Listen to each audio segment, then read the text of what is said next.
2024 has come to a close, and at the end of each year, I gotta admit, I'm kind of jealous of fellow record influencers, music influencers, whatever you want to call us, that do end of the year top releases, albums of the year, because I'm usually always really behind, in all honesty, when it comes to new release music.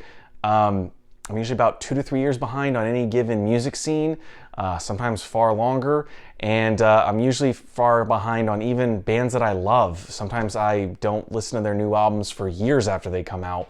But this year was different, and as we got to the end of the year, I realized that I actually was going to have a top list of albums of the year, and so I'm going to share those now. So here we go.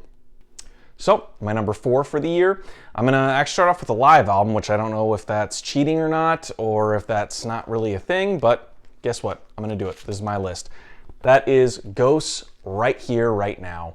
I'm a big lover of live albums. A lot of the posts that I make on my Instagram page are live albums. I just think they're a lot of fun. I honestly started collecting them a lot during COVID because it was just fun listening to concerts because we couldn't go to any, and it was just a good time acting like I was at a concert.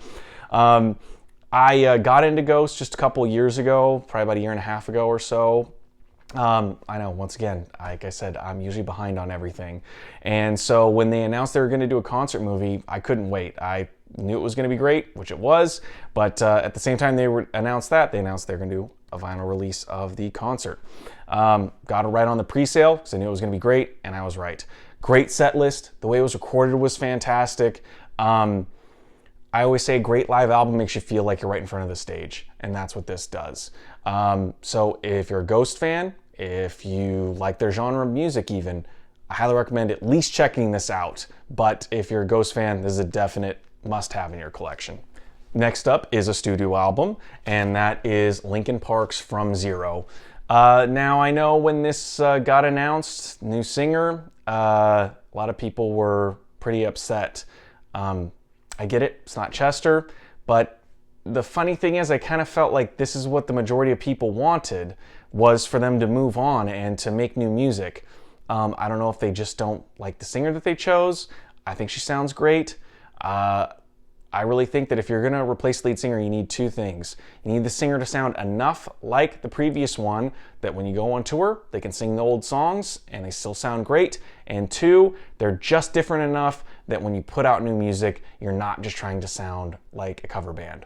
And I feel with From Zero, they capture that perfectly. The single that they put out for this, Emptiness Machine, I was hooked right away, but I made a point, I didn't want to listen to anything else. I wanted to wait till the full album came out so I could get the full experience, and I'm glad that I did.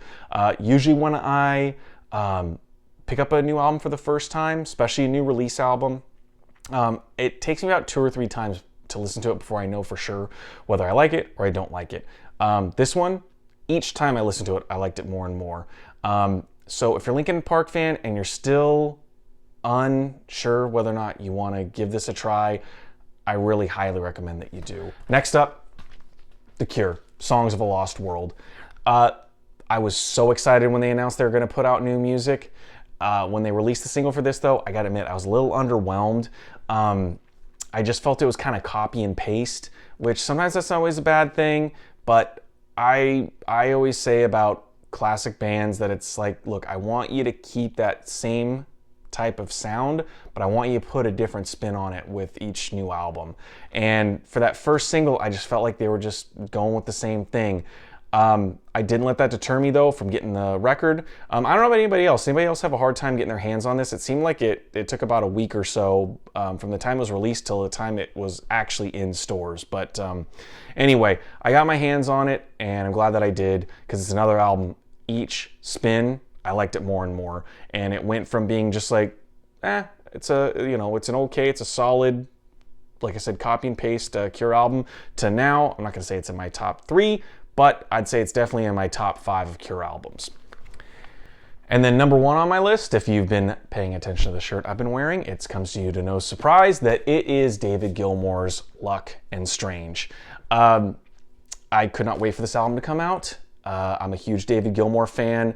Kind of hard to show it, but I have the man right here on my forearm. He's one of my favorite guitarists of all time, and I love his solo work. When they released the first single of this, sounded great. I couldn't wait for the whole album to come out. And I think I listened to this thing about 5 times the first night I got it. So much so that I even got the Blu-ray surround sound audio of it because I just wanted to hear the difference in the sound. So I know some people, they think that surround sound is a gimmick, but I love it, and I love listening to it both in 2-channel and 5.1 surround. But going back to the album, it's just such a great album start to finish. I mean, the only complaint that I could think of with it is that it's, you know, obviously it's a melodic sound just like Gilmour's known for, but he does have a lot of upbeat songs. I go back to his previous album, Rattle That Lock. The title track, that is a great, you know, I wouldn't say it's upbeat, but it's not melodic.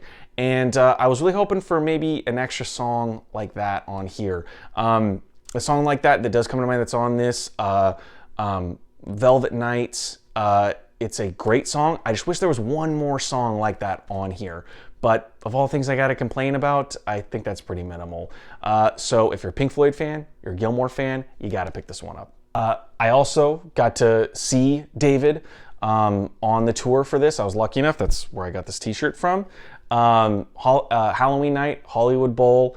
It was one of the greatest concerts I've ever went to. I think a lot of that honestly goes to the acoustics of the Hollywood Bowl. It sounded great, but David still sounds great. Singing, guitar, all of it. He just sounds phenomenal.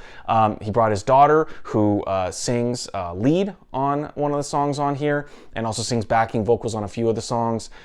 She was out there on stage as well, and when they duetted together, it was just so nice seeing father and daughter having that camaraderie together, seeing them really love the music they had created together. So those are my albums for 2024, my albums of the year. Finally got to do one of these. Let me know what your albums of 24 were and what you're looking forward to in 25. Give me some recommendations because I'd love to be able to make another list like this at the end of 25. And I hope you enjoyed this. Please check out my Instagram page. That's usually where you can find me most of the time. I'm posting on there a couple times a week. I'm on there a lot. I love talking music, so please DM me. Get on my comments, whatever's best for you. But I love talking music, and that's really why I'm hoping to grow this channel so I can talk to even more people. And so whatever you're listening to tonight, enjoy. Cheers.